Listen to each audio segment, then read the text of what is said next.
Hello guys and welcome back to another video.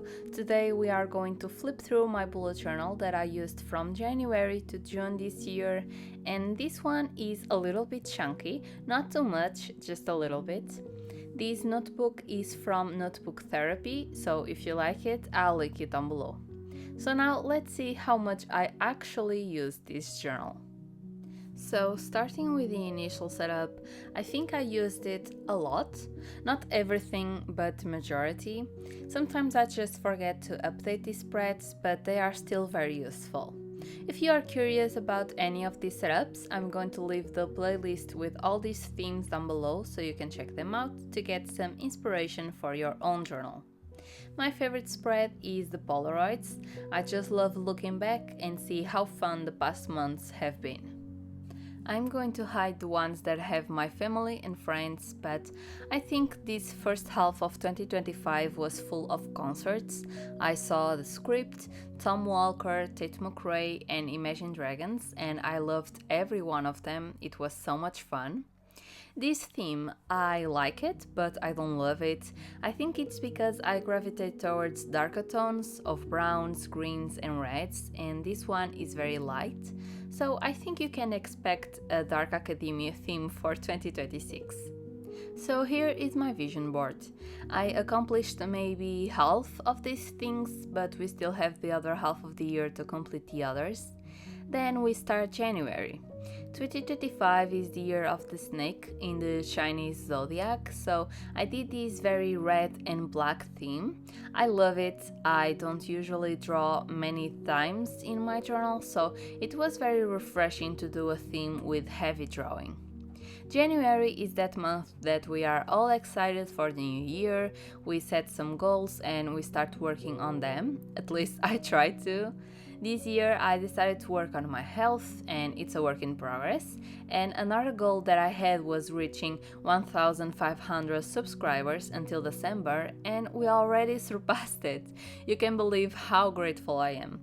Thank you so much for the love and support.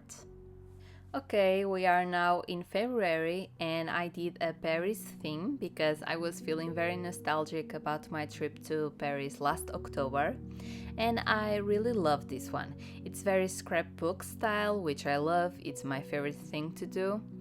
This month I started getting more collaborations with brands that I love, so I was very excited about it.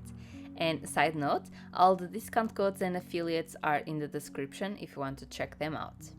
The weeklies were all over the place, but it worked for me.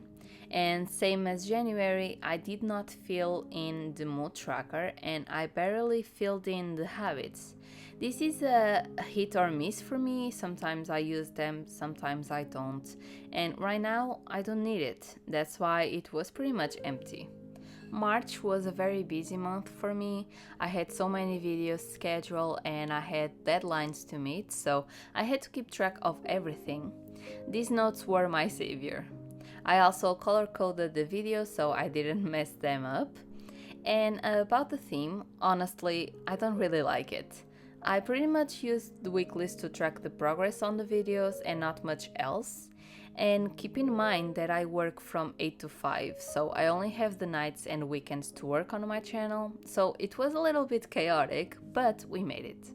Once again, the trackers were a flop, but I'm not mad about it. It just didn't work for me at the time, and that's okay. I love April. In general, I love cherry blossoms, they are so beautiful, so I had to make a theme for them. This month was so much more easy to go through, and this was also the first time I added this spread called Tasks that I use to keep track of my work, and this is also where Fabric enters. Fabric is your second brain. You never have to lose an idea or a file again because it can organize it all for you. You get everything in one place, zero organization needed, and you can find anything instantly. It has very cool features like voice notes, quick notes, and also instant capture. You can put anything like notes, files, links, videos, anything really, and you just have to drop your files in and it organizes all for you. If you want to make it your workplace, you don't have to send emails to anyone because it also has a chat feature. With these many good features, it also has a special page for students and for those who have ADHD, and you can get it for free and see how it works. Then, if you like it, you can also get the basic or the pro plan. I'll leave the link in the description so you can check it out for yourself. These task spreads are so useful, I love them, and what I also like to do in my bullet journal is Dutch doors. They are so convenient, easy to set up, and you don't have to waste much time decorating them.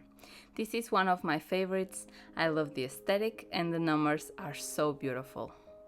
Even though I loved this theme, I didn't use it that much. Sometimes I just don't put down in the weeklies the things that I need to do. It's weird because the whole point of having a bullet journal is using it, but sometimes it just happens. Especially if I'm working on something and I don't need the whole planning stage, I just skip it. We are now in May and this was also a theme that I really liked. It was fairies and dragons. If you follow my reading journal, you know that I'm not that interested in fantasy, but I really love how this theme turned out. This was also a month that I used the journal a little more, and I totally forgot to mention it, but you may have noticed that I took the trackers out of my setups, and that's because I don't need something that doesn't work for me, at least at the moment, and it would just make me feel guilty by not updating the trackers, so it's better this way. Sometimes I put little sections just to fill the space, like the monthly review. It's fun to have it, but not necessary. And now let's talk about the last month on this journal, that's June.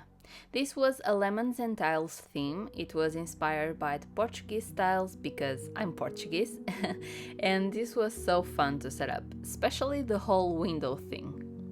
The calendar, I didn't use it that well because the way I put the days below the actual space was a little confusing to me, but oh well. The task spread was very used because January, June and December are the most busy months for me because it's when I do the initial setup in a new journal and also the following month right back to back. I prefer Dutch doors than these different weeklies, but it's okay, I just am a lot more productive when I do Dutch doors for some reason than when I use this type of weekly layout. I think it's because I like to see everything at a glance, and in a Dutch door I can do that without moving to other spread, if that makes sense. Then I have my memory keeping spread for May. The highlight was seeing Tate McRae, and I do these spreads with just ephemera from the places I go and just some washi tape, stickers and markers. I did one for June too, and it's at the back because I was experimenting to see if I wanted to include one of these spreads every month from now on, and I am. The last spread is my weight tracker that I have now in my initial setup, and that's it. This journal is going to retire in my bookshelf and I'm really happy with my new Tifosi journal. I'll link the setup down below. I hope you guys enjoyed it. If you did, give a like, subscribe and tell me in the comments what was your favorite theme. I'll see you on the next one. Bye!